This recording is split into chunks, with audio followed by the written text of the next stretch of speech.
Ésaïe 13. Oracle sur Babylone, révélé à Ésaïe, fils d'Amoz. Sur une montagne nue dressez une bannière, élevez la voix vers eux, faites des signes avec la main, et qu'ils franchissent les portes des tyrans. J'ai donné des ordres à ma sainte milice, j'ai appelé les héros de ma colère, ceux qui se réjouissent de ma grandeur. On entend une rumeur sur les montagnes, comme celle d'un peuple nombreux. On entend un tumulte de royaumes, de nations rassemblées. L'Éternel des armées passe en revue l'armée qui va combattre. Ils viennent d'un pays lointain, de l'extrémité des cieux. L'Éternel et les instruments de sa colère vont détruire toute la contrée. Gémissez, car le jour de l'Éternel est proche. Il vient comme un ravage du Tout-Puissant. C'est pourquoi toutes les mains s'affaiblissent et tout cœur d'homme est abattu. Ils sont frappés d'épouvante. Les spasmes et les douleurs les saisissent. Ils se tordent comme une femme en travail. Ils se regardent les uns les autres avec stupeur. Leurs visages sont enflammés. Voici, le jour de l'Éternel arrive, jour cruel, jour de colère et d'ardente fureur, qui réduira la terre en solitude et en exterminera les pécheurs. Car les étoiles des cieux et leurs astres ne feront plus briller leur lumière. Le soleil s'obscurcira dès son lever, et la lune ne fera plus luire sa clarté. Je punirai le monde pour sa malice, et les méchants pour leurs iniquités. Je ferai cesser l'orgueil des hautains, et j'abattrai l'arrogance des tyrans. Je rendrai les hommes plus rares que leur faim, je les rendrai plus rares que l'or d'Ophir. C'est pourquoi j'ébranlerai les cieux, et la terre sera secouée sur sa base, par la colère de l'Éternel des armées, au jour de son ardente fureur. Alors, comme une gazelle effarouchée, comme un troupeau sans berger, chacun se tournera vers son peuple, chacun fuira vers son pays. Tous ceux qu'on trouvera seront percés, et tous ceux qu'on saisira tomberont par l'épée.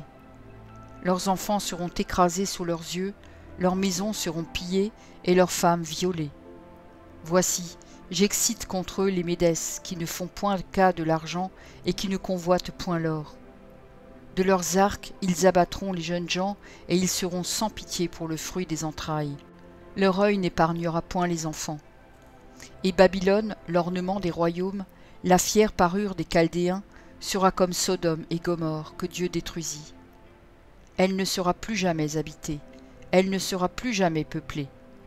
L'Arabe n'y dressera point sa tente, et les bergers n'y parqueront point leurs troupeaux. Les animaux du désert y prendront leur gîte. Les hiboux rempliront ses maisons, les autruches en feront leur demeure, et les boucs y sauteront. Les chacals hurleront dans ses palais, et les chiens sauvages dans ses maisons de plaisance. Son temps est près d'arriver, et ses jours ne se prolongeront pas. Ésaïe 14. Car l'Éternel aura pitié de Jacob, il choisira encore Israël, et il les rétablira dans leur pays. Les étrangers se joindront à eux, et ils s'uniront à la maison de Jacob.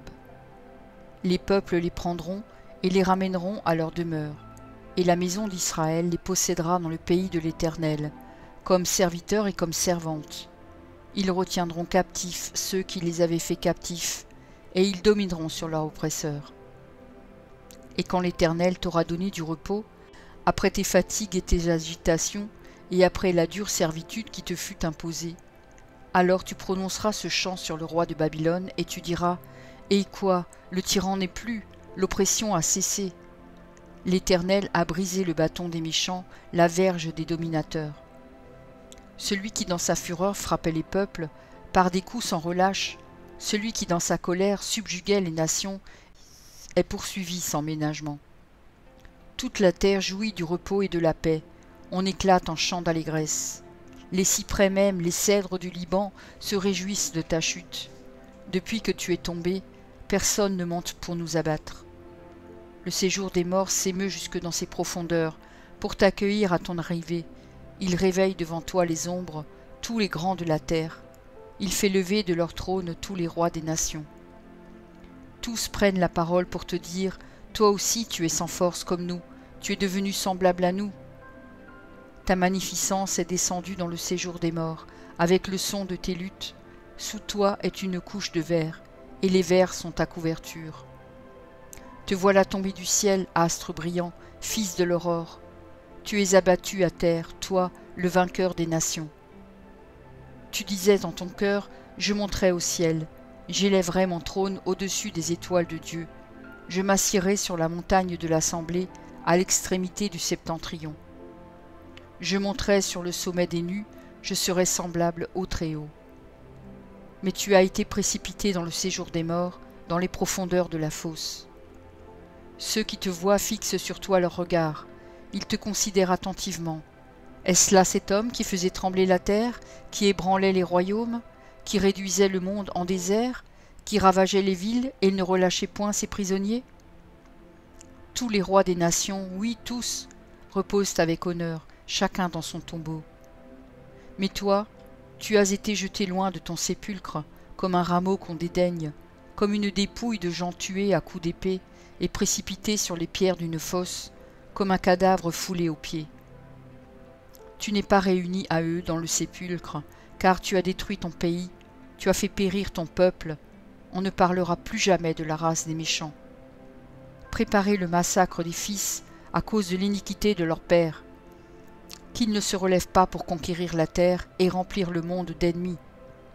Je me lèverai contre eux, dit l'Éternel des armées, j'anéantirai le nom et la trace de Babylone, ses descendants et sa postérité, dit l'Éternel. J'en ferai le gîte du hérisson et un marécage, et je la balayerai avec le balai de la destruction, dit l'Éternel des armées.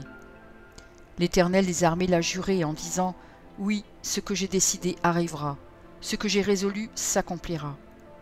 Je briserai l'Assyrien dans mon pays, je le foulerai aux pieds sur mes montagnes, et son joug leur sera ôté, et son fardeau sera ôté de leurs épaules. Voilà la résolution prise contre toute la terre, voilà la main étendue sur toutes les nations. L'Éternel des armées a pris cette résolution. Qui s'y opposera? Sa main est étendue. Qui la détournera? L'année de la mort du roi Achaz, cet oracle fut prononcé. Ne te réjouis pas, pays des Philistins, de ce que la verge qui te frappait est brisée. Car de la racine du serpent sortira un basilic, et son fruit sera un dragon volant. Alors les plus pauvres pourront paître, et les malheureux reposer en sécurité. Mais je ferai mourir ta racine par la faim, et ce qui restera de toi sera tué. Porte, gémis, ville, lamente-toi. Tremble, pays tout entier des Philistins, car du nord vient une fumée, et les rangs de l'ennemi sont serrés.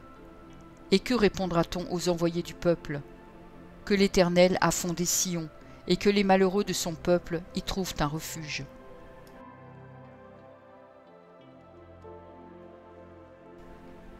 Ésaïe 15. Oracle sur Moab. La nuit même où elle est ravagée, Ar Moab est détruite. La nuit même où elle est ravagée, Kir Moab est détruite. On monte au temple et à Dibon, sur les hauts lieux pour pleurer. Moab est en lamentation, sur Nebo et sur Médéba. Toutes les têtes sont rasées, toutes les barbes sont coupées. Dans les rues, ils sont couverts de sacs. Sur les toits et dans les places, tout gémit et fond en larmes. Hesbon et Éléalé poussent des cris. On entend leur voix jusqu'à Jahatz. Même les guerriers de Moab se lamentent, ils ont l'effroi dans l'âme. Mon cœur gémit sur Moab, dont les fugitifs se sauvent jusqu'à Tsoar, jusqu'à Églat-Shélishija, car ils font en pleurant la montée de Lushitz, et ils jettent des cris de détresse sur le chemin de Choronaïm. Car les eaux de Nimrim sont ravagées, l'herbe est desséchée, le gazon est détruit, la verdure a disparu. C'est pourquoi ils ramassent ce qui leur reste, et ils transportent leurs biens au-delà du torrent des Saules. Car les cris environnent les frontières de Moab, ces lamentations retentissent jusqu'à Églaïm, ces lamentations retentissent jusqu'à Beer-Élim. Les eaux de Dimon sont pleines de sang, et j'enverrai sur Dimon de nouveaux malheurs.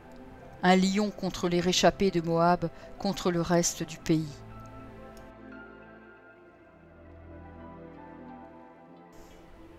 Ésaïe 16. Envoyez les agneaux aux souverains du pays. Envoyez-les de Séla par le désert, à la montagne de la fille de Sion. Tel un oiseau fugitif, telle une nichée effarouchée, telles seront les filles de Moab au passage de l'Arnon.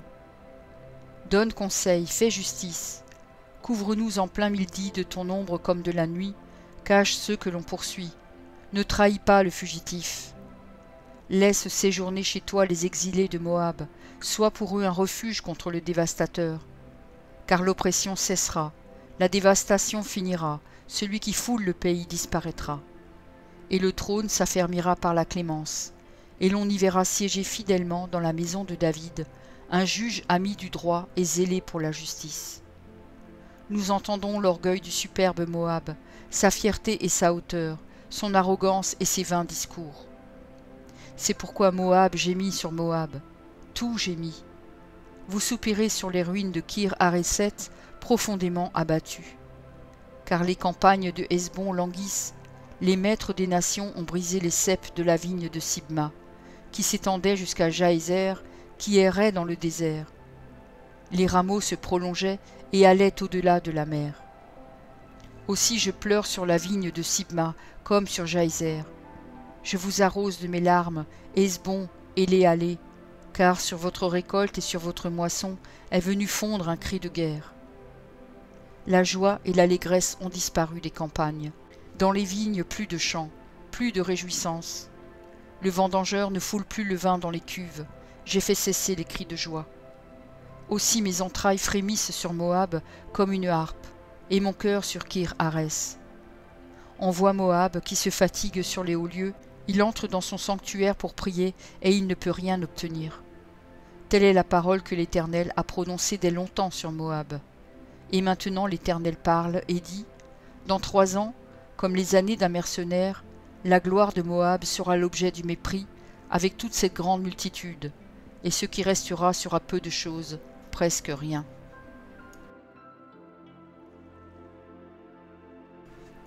Ésaïe 17. Oracle sur Damas. Voici, Damas ne sera plus une ville, elle ne sera qu'un monceau de ruines. Les villes d'Aroër sont abandonnées, elles sont livrées aux troupeaux. Ils s'y couchent et personne ne les effraie. C'en est fait de la forteresse d'Éphraïm et du royaume de Damas et du reste de la Syrie. Il en sera comme de la gloire des enfants d'Israël, dit l'Éternel des armées. En ce jour, la gloire de Jacob sera affaiblie, et la graisse de sa chair s'évanouira. Il en sera comme quand le moissonneur récolte les blés et que son bras coupe les épis, comme quand on ramasse les épis dans la vallée de Réphaïm. Il en restera un grappillage, comme quand on secoue l'olivier, 2, 3 olives au haut de la cime, 4, 5 dans ses branches à fruits, dit l'Éternel, le Dieu d'Israël. En ce jour, l'homme regardera vers son Créateur, et ses yeux se tourneront vers le Saint d'Israël. Il ne regardera plus vers les autels, ouvrage de ses mains, et il ne contemplera plus ce que ses doigts ont fabriqué, les idoles d'Astarté et les statues du soleil. En ce jour, ces villes fortes seront comme des débris dans la forêt et sur la cime des montagnes, abandonnées devant les enfants d'Israël, et ce sera un désert. Car tu as oublié le Dieu de ton salut, tu ne t'es pas souvenu du rocher de ton refuge. Aussi tu as fait des plantations d'agréments, tu as planté des ceps étrangers. Lorsque tu les plantas, tu les entouras d'une haie, et bientôt tu les fis venir en fleurs. Mais la récolte a fui au moment de la jouissance, et la douleur est sans remède. Oh, quelle rumeur de peuples nombreux! Ils mugissent comme mugit la mer, quel tumulte de nations! Elles grondent comme grondent les eaux puissantes. Les nations grondent comme grondent les grandes eaux, ils les menacent et elles fuient au loin, chassées comme la balle des montagnes au souffle du vent, comme la poussière par un tourbillon. Quand vient le soir, voici, c'est une ruine soudaine. Avant le matin, ils ne sont plus. Voilà le partage de ceux qui nous dépouillent, le sort de ceux qui nous pillent. Merci pour ton écoute. Je t'encourage à écouter encore la parole du Seigneur. J'ai pris un engagement avec lui et je publierai tous les jours un verset. Si j'en oublie un jour, j'en ferai 2 le lendemain. De ton côté, tout ce que tu as à faire, c'est de t'abonner à cette chaîne. Et s'il te plaît, n'oublie pas le pouce bleu. Et si tu veux me laisser un gentil commentaire, c'est aussi apprécié. Pour écouter la suite, clique simplement sur la vidéo du jour suivant, en haut à gauche. Que Dieu te bénisse.